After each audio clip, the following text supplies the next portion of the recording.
اور جو آدمی زیادہ خراب ہو نا، ہم اس کو کہتے ہیں کہ تو ٹھیک نہیں ہو سکتا، ریپیئرنگ سے ٹھیک نہیں ہوگا، تجھے کھول کے دوبارہ جوڑنا پڑے گا، تجھے کھول کے کوئی جوڑے گا دوبارہ، نئے سرے سے تیری فٹنگ ہوگی تو شاید تو انسان کا بچہ بن جائے، ریپیئرنگ سے تو ٹھیک ہونے والا نہیں ہے۔ تو یہ تو خیر ایک مذاق ہے، بتانے کا مقصد ہے مشکل کام خود بخود نہیں ہوتے، کوئی کرتا ہے۔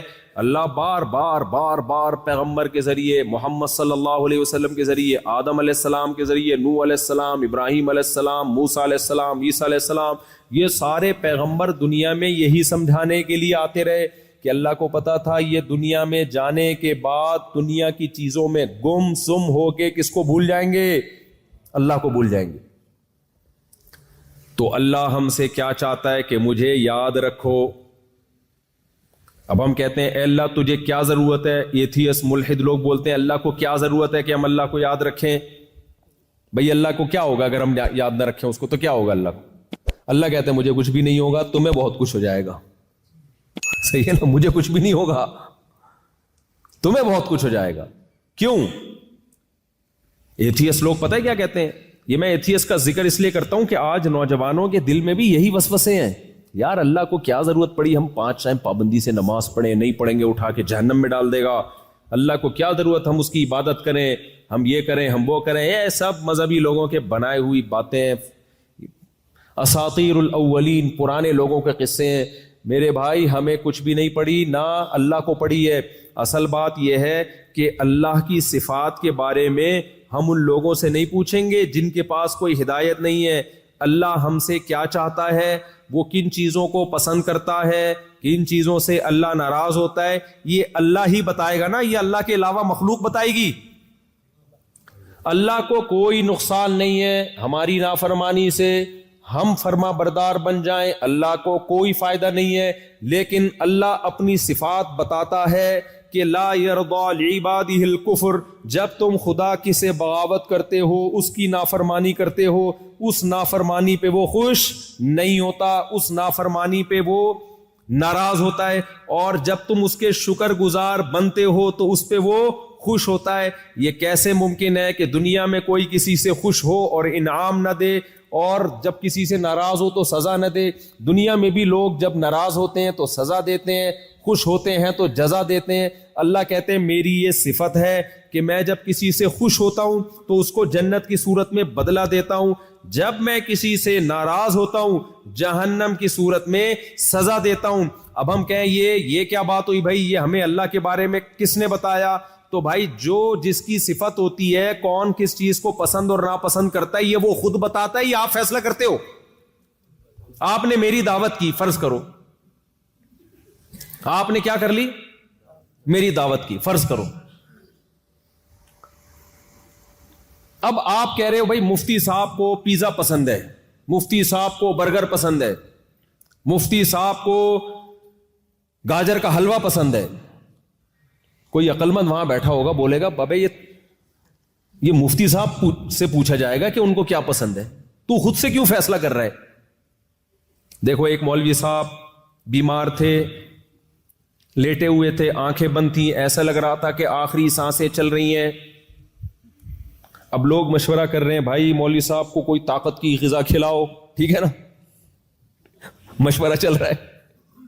ایک نے کہا بھائی مولوی صاحب کو کدو کا شربت پلاؤ، ایک نے کہا مولوی صاحب کو یہ پلاؤ، ایک نے کہا مولوی صاحب کو یہ کھلاؤ، ایک نے کہا مولوی صاحب کو گاجر کا حلوہ کھلاؤ۔ مولوی صاحب کی آنکھ ایک دم یوں کر کے تھوڑی سی کھلی، ٹھیک ہے، پھر بند ہو گئی۔ پھر ایک نے کہا جی مولوی صاحب کو قیمہ کھلاؤ۔ جب سب مختلف مشورے دے رہے تھے تو مولوی صاحب نے پھر آنکھیں کھول کے کہا بھائی اس کی بھی تو سنو، یہ کیا کہہ رہے ہیں۔ ایک آدمی مولوی صاحب کے پاس پیر صاحب کی دعوت کی، اس نے، ایک آدمی نے نا پیر صاحب کی دعوت کی اور کہا پیر صاحب آپ کو میں کدو شریف کھلاؤں یا لوکی شریف؟ پیر صاحب نے کہا کوئی بغیرت سا مرغا کھلا دے تو مجھے، اتنی شریف چیزوں کی ضرورت؟ مرغا ہو بھلے بغیرت ہو، وہ شریف لوکی سے پیر صاحب کی نظر میں بہتر ہے۔ تو میرے بھائی ہم کسی کی پسند اور ناپسند کا فیصلہ خود کر سکتے ہیں کہ کس کو کیا پسند ہے بھائی؟ کس کو کیا پسند ہے یہ خود فیصلہ کر سکتے ہیں. بیٹا جب بڑا ہوتا ہے نا تو ابا سے کہتا ہے میں نے شادی کرنی ہے. ابا کہتے ہیں تجھے کیا ضرورت ہے, مجھے شکایت کر رہے ہوتے ہیں میرے بیٹے کو کیا ضرورت ہے ابھی شادی کی. میں کہتا ہوں یہ بیٹے سے پوچھو, مجھ سے کیوں پوچھ رہے ہو یار. ضرورت جس کو ہوتی ہے وہ بتاتا ہے نا. مجھے آ کے کہہ رہے ہو کہ میرے بیٹے کو کیا ضرورت ہے شادی کی. ابے بھائی جس کو ضرورت ہے وہ بتائے گا, اس کو ہے یا نہیں ہے اس سے پوچھو جا کے. اس سے پوچھ نہیں رہے, پوچھ اس سے رہے جس کو اس کی ضرورت کا علم نہیں ہے. پیاس کسی کو لگ رہی ہے, جس کو لگ رہی ہے وہ بتائے گا نا. تبھی تو مجھے غصہ آتا ہے بیان کے دوران جو پانی پوچھ رہے ہوتے ہیں, پانی. بے بھائی میں بھی تو الحمدللہ گونگا نہیں ہوں, مجھے ضرورت ہوگی میں خود پوچھ لوں گا پانی کا. ہر تھوڑی دیر یہ تکلفات بہت برے ہوتے ہیں, کھانے میں بہت تکلفات ہیں. یہ بیان سے ہٹ کے بات کر رہا ہوں لیکن بہت ضروری ہے. تکلف اپنی زندگی سے ہمیشہ کے لیے نکال دو, دوسرے کے آرام کا خیال کرو. حضرت مولانا اشرف علی تھانوی رحمہ اللہ تعالی ساری زندگی یہ کہتے کہتے دنیا سے چلے گئے کہ مسلمان تکلفات میں ہے, معاملات میں ٹھیک بولو نہیں ہے.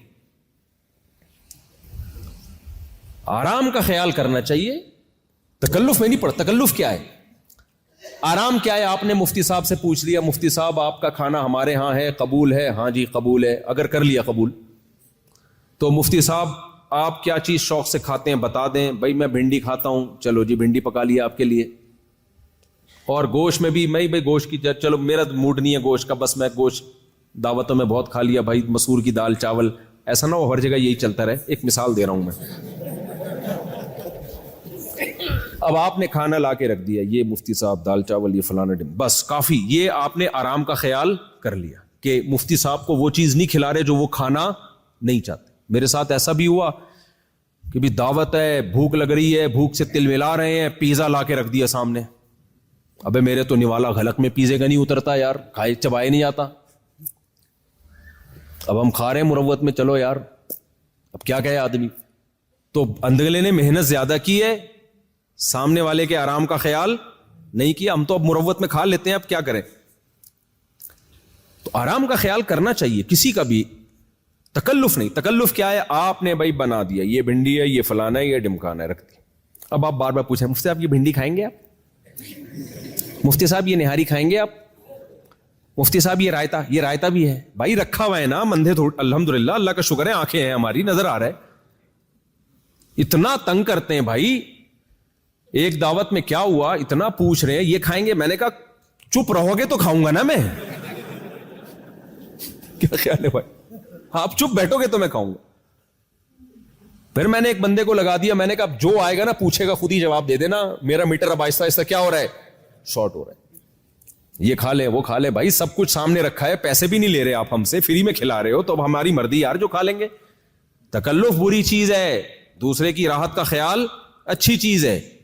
حضرت مولانا شرف علی تھانوی نے فرمایا جب مہمان گھر میں آئے, بیٹھتے ہی بلکہ بیٹھنے سے پہلے سب سے پہلے اس کو واش روم کا بتاؤ. بعض دفعہ مہمان میں شرم ہوتی ہے, بہت زور کا آیا ہوا ہوتا ہے, بتا نہیں رہا ہوتا. وہ کہتا ہے میزبان کیا کہے گا کہ یار آتے ہی کہاں گھس گئے بیت الخلا میں, اس کو شرم آ رہی ہوتی ہے.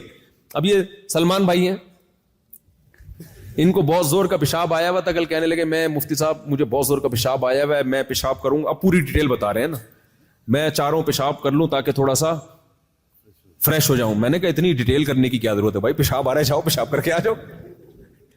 انسان کو خود بخود ایک شرم سی آتی ہے بتاتے ہوئے کہ میں نے کہاں جانا ہے, واش روم. یہ انسان کی نیچر ہے, لہذا وہ پوری ڈیٹیل پورا نا حاشیہ چڑھا دیا انہوں نے کہ ایکچولی وہ اس لیے میں جا رہا ہوں کہ تھوڑا فریش ہونا چاہتا ہوں. بھائی تو جا یار, اس میں اتنی ڈیٹیل میں جانے, یہ نیچرل ہے, نہیں آ رہا تو ٹینشن کی بات ہے, پھر ڈاکٹر سے رابطہ کرنے کہ آ ہی نہیں رہا, آ رہا ہے یہ تو بالکل ٹھیک ہے. تو آداب معاشرت, یہ حضرت حکیم الامہ کی کتاب پڑھیں. آج یہ آداب غیر مسلم قوموں میں آ گئے ہیں, انگریزوں میں نظر آ رہی ہیں یہ چیزیں, ہمیں جاپانیوں میں نظر آ رہی ہیں, مسلمانوں میں شارٹ ہوتی جا رہی ہے. تو انہوں نے فرمایا کہ جب کوئی مہمان گھر میں آئے سب سے پہلے یہ واش روم ہے بھائی, اس کو خود ہی لے جاؤ کان پکڑ کے. خیر اتنا نہیں کرو, اس کو بس بتا دو کہ یہ. تو کہاں سے کہاں بات چلی گئی, میں کیا کہہ رہا تھا, بات کہاں سے کہاں نکل گئی. ہاں تو میں یہ عرض کر رہا تھا میرے بھائی، اللہ اپنا انٹروڈکشن، اپنا تعارف کیوں کرواتا ہے؟ اللہ کو پتا ہے یہ لوگ زیمبیا میں آ کے، غیر مسلم ملک میں آ کے جب چاروں طرف شباب بھی دیکھیں گے اور کباب بھی دیکھیں گے اور شباب بھی دیکھیں گے اور شراب بھی دیکھیں گے تو ان کو اللہ سمجھ میں نہیں آئے گا۔ پھر جب ان کو کوئی آ کے کہے گا فجر کی نماز جماعت سے پڑھو، کیا ٹینشن والا کام۔ ہاں میں یہ عرض کر رہا تھا، یہ بتا رہا تھا کہ اللہ ہماری نیکی سے خوش ہوتا ہے، اور تھوڑا خوش نہیں، بہت خوش ہوتا ہے۔ اللہ گناہ کرنے سے ناراض ہوتا ہے، اور تھوڑا ناراض نہیں، بہت ناراض ہوتا ہے۔ تو اللہ کی یہ صفت ہے، اللہ کی یہ چاہت ہے۔ اب یہ چاہت اللہ میں ہے یا نہیں ہے، یہ میں نہیں بتا سکتا، یہ آپ نہیں بتا سکتے، یہ ایتھیس ملحد نہیں، یہ گورا نہیں بتا سکتا، یہ جیپنیز نہیں بتا سکتے، یہ جو ذات ہے وہی بتائے گی۔ تو اللہ نے پیغمبروں کے ذریعے، آسمانی کتابوں کے ذریعے ہمیں بتایا ہے کہ میں ایسا نہیں ہوں جیسا ایتھیس اور ملحد میرے بارے میں کہتے ہیں کہ تم نافرمانی کرو تو مجھے کوئی غصہ نہیں آئے گا، تم میری فرما برداری کرو تو کوئی خوشی نہیں ہوگی، جو نافرمان ہے اسے مار کے مٹی کر کے ختم کر دوں گا، جو نیک لوگ ہیں انہیں بھی مار کے مٹی کر کے ختم کر دوں گا۔ نا نا نا نا نا، کوئی میری فرما برداری کرتا ہے، میرے لیے قربانی دیتا ہے، میرے لیے صبح نیند قربان کر کے مسجد میں حاضری دے کے فجر کی نماز پڑھتا ہے، مجھے وہ تھوڑا اچھا نہیں بلکہ بہت زیادہ اچھا لگتا ہے، اور جو نماز قضا کرتا ہے مجھے وہ تھوڑا برا نہیں بلکہ بہت زیادہ برا لگتا ہے۔ اے اللہ کیوں برا لگتا ہے؟ تیرے اندر یہ صفت تو ہے، مگر اس کی ریزن کیا ہے؟ اللہ کہتے ہیں کہ ناشکری، دنیا میں کوئی عقل مند آدمی بھی ناشکری کو پسند نہیں کرتا۔ آپ نے دیکھا ہوگا ماں باپ بچہ جنتے ہیں، بچہ نافرمان نکلے جائیدادوں سے عاق کر دیتے ہیں، بد دعائیں دینے پہ آ جاتے ہیں۔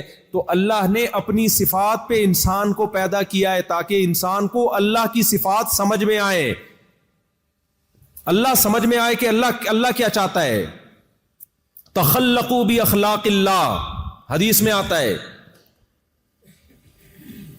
ان تکفروا، اگر تم نافرمانی کرو گے تو اللہ اس نافرمانی کو پسند نہیں کرتا۔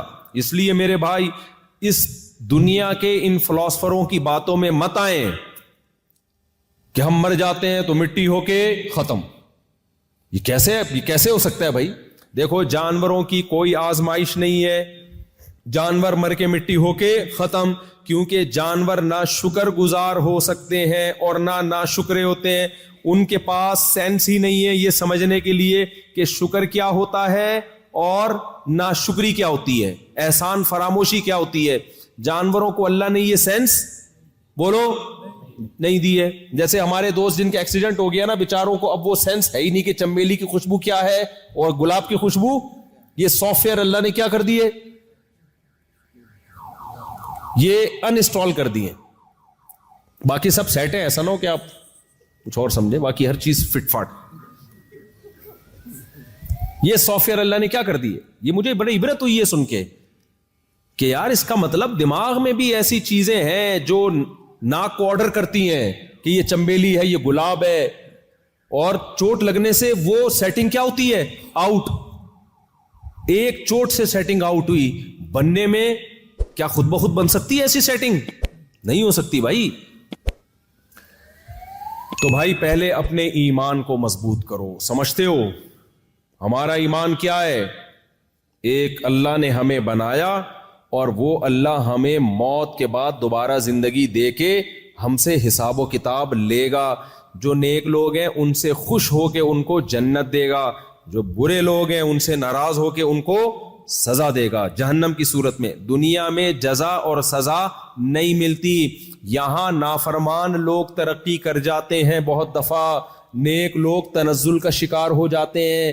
یہ کیسی دھاندلی ہے بھائی؟ پھر اللہ میں اور کرپٹ حکومتوں میں کوئی فرق ہوا ہے بھائی؟ اس سے پتہ چلتا ہے بھائی دنیا دار الجزا نہیں ہے، یہاں حساب و کتاب نہیں ہے۔ حساب و کتاب اللہ نے کب رکھا ہے؟ مرنے کے بعد رکھا ہے۔ تو پہلے اپنا ایمان یہ مضبوط کرو، ہم بنے نہیں ہیں، بنائے گئے ہیں۔ نمبر 2، موت کے بعد دوبارہ بولو زندگی ہے، زندہ ہونا ہے موت کے بعد۔ ان غیر مسلموں کو بھی بتاؤ، ان کو نکالو اس جنجال سے جس میں یہ پڑے ہوئے ہیں، ان کو بتاؤ کہ جس خدا نے ہمیں پیدا کیا اس خدا کا حقیقی پیغام صرف اسلام کے پاس ہے, اسلام کے علاوہ کسی اور کے پاس بولو نہیں. پہلے خدا کے وجود کے دلائل دو, پھر ان کو سمجھاؤ یہ پیغام خدا ہم سے کیا چاہتا ہے. یہ کس کے پاس ہے؟ یہ پیغام صرف اسلام کے پاس, صرف محمد صلی اللہ علیہ وسلم کے پاس ہے, باقی کسی کے پاس نہیں ہے. تو لاؤ بھائی مارکیٹ میں. اگر اسلام کے علاوہ کسی اور کے پاس ہے تو مارکیٹ میں بولو لاؤ. آپ جب مارکیٹ میں جاتے ہو, نیا موبائل آیا ہے, آپ دکاندار سے کہتے ہو موبائل دکھا بھائی, اس نے کہا یہ لے. کتنی قیمت ہے؟ جی اتنے لاکھ. کہتا میں وہاں سے لے رہا ہوں. کہہ رہا وہ مارکیٹ میں میرے علاوہ کسی اور کے پاس. بولتے کیوں نہیں ہے, لینا ہے مجھے سے لینا ہے, یہ موبائل نہیں ہے تو مارکیٹ میں میرے علاوہ کسی اور کے پاس نہیں ہے. آپ بلا تحقیق مانو گے؟ آپ سرچ کرو, ادھر گئے وہاں چیک کیا نہیں ہے بھائی, ادھر گئے وہاں چیک کیا نہیں ہے بھائی, گھوم پھر کے کہاں ہوگے؟ اگر موبائل لینا ضروری نہیں ہوا تو گھر چلے جاؤ گے. بہت ضروری ہوا, آپ کے باس نے کہا کہ نیا ورژن جو بھی آیا ہے موبائل کا تجھے لازمی لے کر آنا ہے ورنہ تجھے کل جاب سے نکال دوں گا, پھر لے دے کے کہاں ہوگے؟ اسی شاپ کے پاس آؤ گے جس نے یہ دعویٰ کیا تھا کہ یہ موبائل میرے علاوہ مارکیٹ میں کسی اور کے پاس نہیں. اسلام کا یہ دعویٰ ہے, ان الدین عند اللہ الاسلام, دین اللہ کی نظر میں صرف اور صرف اسلام ہے. حقیقی دین جو ہمیں بتاتا ہے کہ خدا ہم سے کیا چاہتا ہے. قرآن کا دعویٰ ہے کہ وہ صرف کون سا مذہب ہے؟ اسلام. مارکیٹ میں اللہ ہم سے کیا چاہتا ہے؟ مارکیٹ میں اسلام کے علاوہ کسی اور کے پاس یہ چاہتوں کا مسودہ ہے ہی نہیں. اب بھائی اسلام نے دعویٰ کر دیا, ہمیں چاہیے ہم ذرا مارکیٹ میں پھر کے دیکھیں کیا خیال ہے بھائی. تو ہم مارکیٹ میں, زیمبیا کی مارکیٹ میں آئے, ہمیں یہاں بہت سارے مذہب نظر آئے, ہم ان مذہب والوں کے پاس گئے. میں الگ الگ مذہبوں کا نام نہیں لیتا, کسی مذہب پہ طنز کرنا مقصد نہیں ہے. ہم نے جب ان مذہب والوں کی کتابیں اٹھا کے دیکھی, ان کے رہبروں کو دیکھا, تو ہم نے کہا وراثت کے حکام بتاؤ, انہوں نے کہا ہمارے پاس نہیں. ہم نے کہا نکاح طلاق کے حکام بتاؤ, انہوں نے کہا ہمارے پاس نہیں. ہم نے کہا خرید و فروخت کے حکام بتاؤ, انہوں نے کہا ہمارے پاس نہیں ہے. ہم نے کہا طہارت کے حکام بتاؤ, انہوں نے کہا ہمارے پاس. بولتا کیوں نہیں ہے میرے بھائی؟ نہیں ہے. ہم نے کہا بھائی رشتہ داری جوڑنے کی کیا فضیلت ہے؟ انہوں نے کہا ہمارے پاس, ہمارے تو رشتہ دار ہی نہیں ہے. کچھ لوگوں کے ابا ہوتے ہیں, کچھ کے ابا نہیں ہوتے. ہم نے کہا میرے بھائی غسل کا طریقہ بتاؤ, انہوں نے کہا غسل کب فرض ہوتا ہے یہ بتاؤ. انہوں نے کہا فرض نہیں ہوتا, جب دل چاہے نہا لو, نہیں دل چاہے تو نہیں نہاؤ, مرضی آپ کی. ہم نے کہا بھائی اللہ خدا کی عبادت کا طریقہ بتاؤ ہمیں, طریقہ کیا ہے, کتنی عبادت کرنی ہے, اس کا پیکج کیا ہے. انہوں نے کہا ہمارے پاس یہ پیکج. کسی نے کہا ہفتے میں 1 دن جانا ہے, کیا کرنا ہے, کوئی پیکج نہیں ہے. کسی کے پاس مارکیٹ میں تعلیمات ہے ہی نہیں. جب آپ اسلام کے پاس آئے, آپ نے پوچھا بھائی خدا کو راضی کرنے, خدا کے حقوق کیا ہیں, مخلوق کے حقوق کیا ہیں, پورا پیکج. خدا کو راضی کرنے کے لیے دن میں 5 ٹائم نماز پڑھنی پڑے گی. کیسے پڑھنی پڑے گی؟ ایسے پڑھنی پڑے گی. کیا کرنا ہے؟ اس سے پہلے وضو کرنا ہے. کیسے کرنا ہے جی؟ ایسے کرنا ہے. کن چیزوں سے وضو ٹوٹتا ہے؟ اس طرح سے وضو ٹوٹتا ہے. غسل کا فرض ہوتا ہے, اس طرح سے فرض ہوتا ہے. طہارت کے حکام کیا ہیں؟ ایسے ایسے حکام نبی نے بتائے نا کہ کنویں میں چوہا گر کے مر جائے تو کتنے ڈول نکال لیں کہ کنواں پاک ہوگا. بلی جیسا جانور گر کے مر جائے تو کتنے ڈول نکال لیں. کتے جیسا جانور گر کے مر جائے تو کتنے ڈول نکال لیں. پورے ڈول گن گن کے بتا دیے حدیث میں. کپڑے پہ ناپاکی لگ جائے کتنی دفعہ دھونا ہے. استنجے کا کیا طریقہ ہے؟ ایک یہودی نے پوچھا کہ کیا تمہارے پیغمبر نے تمہیں استنجے کا طریقہ بھی بتایا ہے؟ ایک صحابی سے کہا, وہ تو طنز کر رہا تھا. فرمایا ہاں ہمیں استنجے کا طریقہ بھی بتایا پیغمبر صلی اللہ علیہ وسلم نے. من استجمر فلیوتر. نکاح کا کیا طریقہ ہے, نکاح ختم کرنے کا کیا طریقہ ہے, ختم کن صورتوں میں ٹھیک ہے, کن صورتوں میں ختم کرنا برا عمل ہے, ماں باپ کے کیا حقوق ہیں, بہن بھائیوں کے. یہ تو میں ٹاپک ہے, اس پر بہت 20 دفعہ بیان کر چکا ہوں, بھی زیادہ ڈیٹیل میں نہیں جاؤں گا.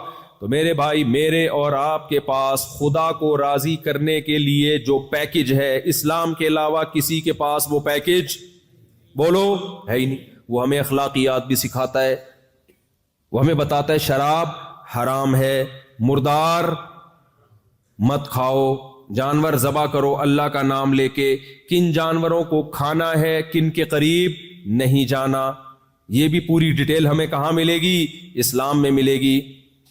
غیر مسلموں کے پاس یہ ڈیٹیل بولو ہے کیا؟ نہ، جوا حرام کر دیا اس نے۔ غیر مسلم سے پوچھو جوا حلال ہے حرام ہے، ان کی ساری زندگی سوچتے ہی رہیں گے لیگل ہونا چاہیے کہ انلیگل ہونا چاہیے، سوچتے رہیں گے، سود کے بارے میں سوچتے رہیں گے۔